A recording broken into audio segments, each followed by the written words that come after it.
Terima kasih Anda masih bersama kami pemirsa, dan kita masih membicarakan bagaimana setelah Supreme Court, Mahkamah Agung, ada yang mengatakan Mahkamah Agung, ada yang bilang Mahkamah Konstitusi Amerika Serikat membatalkan tarif Trump. Saya ingin ke Bu Povi dulu, Bu. Kalau melihat apa yang terjadi sekarang, kita kan tidak bisa mengatur apa yang diputuskan pemerintah Amerika Serikat. Kita tidak bisa, susah juga kelihatannya memprediksi apa yang akan terjadi karena Donald Trump bisa berubah-ubah demikian cepat. Tapi Supreme Court-nya ternyata ikut terlibat. Nah, pertanyaannya, menghadapi keadaan seperti ini, pemerintah mengakses kesiapan atau daya saing pengusaha nasional itu seperti apa, Bu? Ya, jadi salah satu indikator bagaimana produk-produk Indonesia bisa diterima masuk ke pasar Amerika tentunya adalah memenuhi standar mutu yang ada. Nah, standar mutu yang ada, produk untuk hortikultura tentu itu sudah menjadi jaminan bahwa produk sampai di tempat itu sesuai dengan standar. Contohnya untuk masuk kopi saja itu ada proses sertifikasi. Nah, sekarang bagaimana produk-produk yang ada itu memenuhi standar yang ditetapkan oleh pemerintah Amerika Serikat. Dan sekarang ada 53 produk pertanian yang sudah lolos masuk kategori itu harus dipertahankan.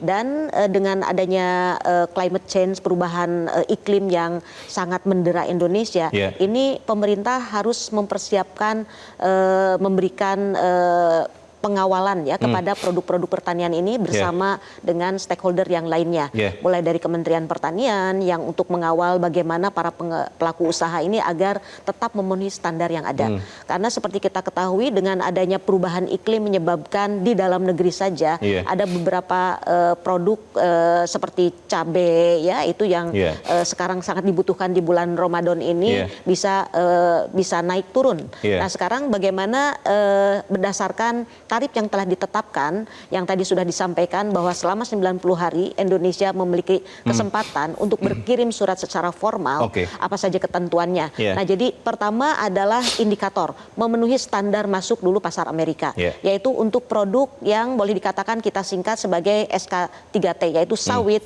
kakao, kopi, karet, dan tekstil itu harus dipenuhi karena itu adalah sumber devisa dari negara Indonesia.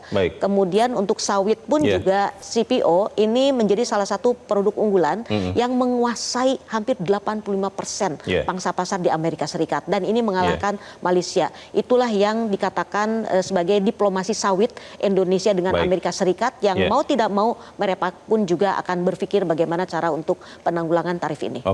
Bu Mari, ada yang mengatakan begini, Bu, bagaimana kalau kemudian Indonesia supaya tidak sangat tergantung dengan perubahan tarif dalam kesepakatan dagang dengan Amerika Serikat itu mulai mengagresifkan diversifikasi pasar-pasar non-tradisional, Bu. Itu mudah untuk dilakukan atau seperti apa? Ibu kan pengalaman perdagangan internasionalnya panjang sekali. Bagaimana, Bu?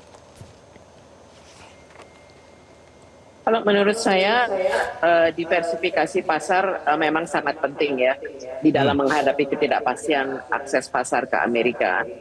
Namun kita kan sudah ada beberapa yang dalam tangan gitu ya, seperti Eropa. Jadi saya rasa PR pertama adalah untuk memastikan proses yang sedang berjalan ini dengan Eropa benar-benar selesai prosesnya di tahun ini, sehingga per 1 Januari 2027 kita sudah bisa menikmati akses pasar ke Eropa yang sama dengan Vietnam, dan ini sangat penting buat alas kaki, aparel dan seterusnya. Di luar itu menurut saya yang ada di depan mata kita yaitu ASEAN dan RCEP, itu justru yang harus bisa kita tingkatkan pendalaman dan perluasan dari pasar yang sudah ada kita sudah ada perjanjiannya lah, dalam arti lain kita bisa perdalam. Di luar itu kalau yang non tradisional ya boleh-boleh saja, tapi saya rasa dari segi resources yang kita miliki ya untuk melakukan negosiasi, kita harus prioritaskan pasar-pasar yang memang istilahnya berpotensi ya, dan besar buat masuk ke Indonesia. Maksudnya buat Indonesia.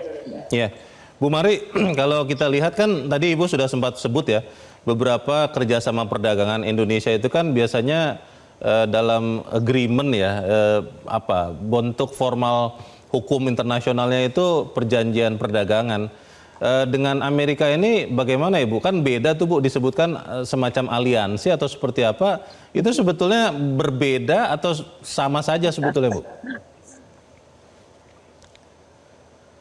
Berbeda. Jadi apa yang kita buat dengan Amerika itu bukan perjanjian perdagangan internasional yang biasanya kita sudah biasa melakukan negosiasi, dan dengan pakem dan standar yang sesuai dengan aturan main perdagangan internasional ya ala WTO. Jadi ini memang benar-benar boleh dikatakan sesuatu yang tidak lazim. Tapi ini karena Amerika dan tadi saya rasa mungkin satu hal penting yang perlu dijelaskan. Mengapa kita negosiasi dengan Amerika?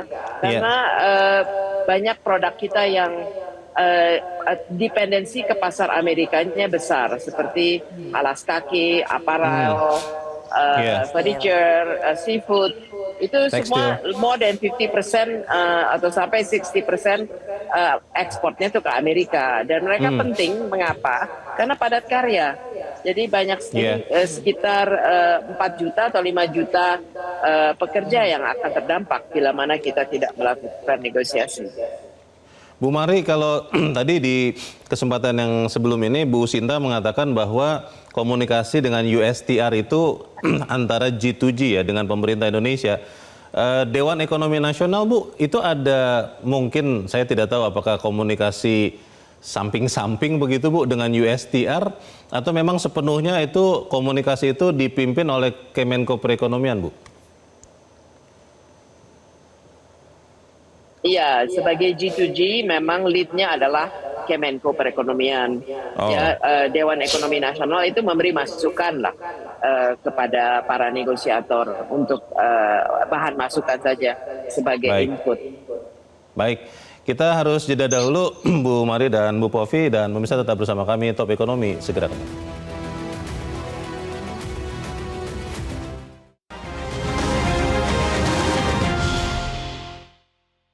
Jelajahi cara baru mendapatkan informasi. Download Metro TV Extend sekarang.